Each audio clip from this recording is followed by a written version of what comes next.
Favorite Chris Rock moment. The Never Scared. How he talked about the Jacksons. Okay. I can't tell. I can't repeat what he said about Michael because of what but he did mention the Super Bowl with Janet. Remember what he said about the Super Bowl? Yeah. Never mind. I'm not gonna go there. But that was a good joke. That was a good one, man. Chris Rock, one of the more underrated um comedians in the world, man. I mean, Oh, Pootie Tank. yeah, Pootie Tang. That's my Yeah. Daddy, side you eye. can't run your daddy. My favorite line is when he told young Pootie, "Don't let the women come between you and the belt." Head of uh, State. I love Head. I still watch Head of State with him and rest of his soul Bernie Mac. yeah, his role in Lethal Weapon. If you Yes. get Johnny Cochran, ow. I'll say Chris Rock. I mean, when he played in Empire, I think that was a good role, a brilliant role that he played in. I think his more classic role was when he played Pookie from New Jack City. Yeah. You know, trying to turn his life around. Unfortunately, he relapsed, and it cost him his life at the end of the day. Uh, that one was real good, man. That was one of his more classic roles. Um, Never forget when he was on the sideline trying to talk to Kobe Bryant, and it seemed like And Kobe was basically ignoring him. Kobe was basically ignoring him. But that was real cool. The segment with him and Bill Mayer. I don't know how to say the guy's name. Bill Meyer. Yeah, Meyer. Yeah, Bill Meyer. Try not to get your ass whooped by the police. But that was one of the more classic. Everybody knows if the police come, they bringing an ass whooping with them. So that one was good. Um, One thing I would forever admire, people will probably get on to me for this. I would never, I will always admire Chris Rock for the way he handled himself during the Will Smith situation. I'll forever admire him for that. I will forever, because it takes it took God a lot of willpower to probably not just put yourself in not a bad situation. And not only that, realize that it was just somebody acting out of anger, not press charges, not make a big deal about it, and kind of respond on your time on the situation. You responded, then you moved on, and you lived and you let live. So it took a lot of strength for somebody to walk up there and hit you with, for Mike Larry to come on stage and pimp slap you right in front of the entire world.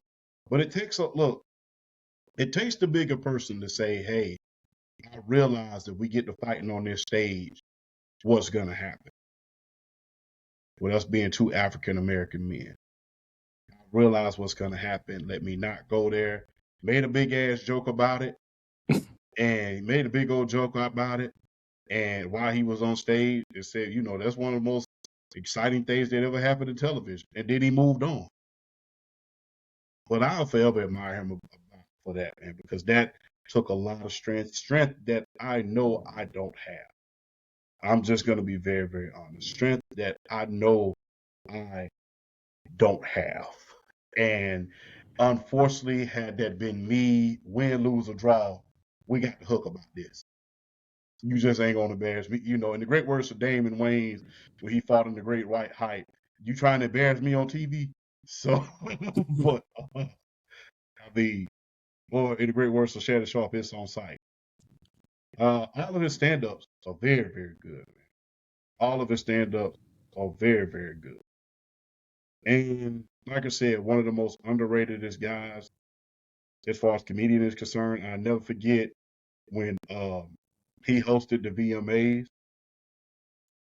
I never forget when he hosted the VMAs. That was classic. He Which talked one? about the MTV Music Awards.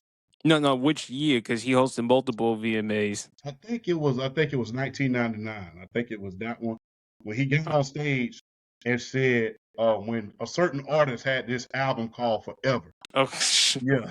So he had this album called I Forever. thought you were talking about 03 when he mentioned a certain artist. The Olsen twins over there, this certain artist way Yeah. over there.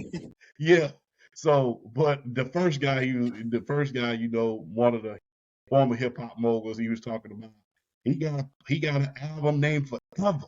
He got an album named Forever. So if it don't sell, what you gonna say? How about just 2 more minutes?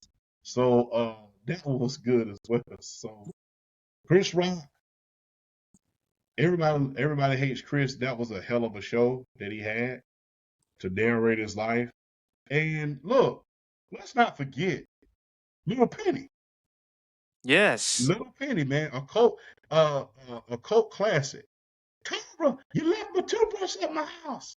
So yeah, Little Penny. Let's not forget the HBO, the Chris Rock show.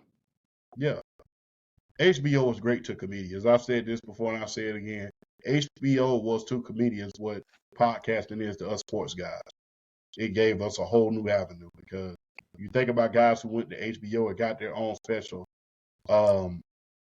Chris Rock, Eddie Murphy, Gilbert Gottfried, you know, just to name a few. HBO opened up a lane for comedians, not just for Def Comedy Jam, but a lot of other avenues as far as having their own special was concerned because it was raw and uncut.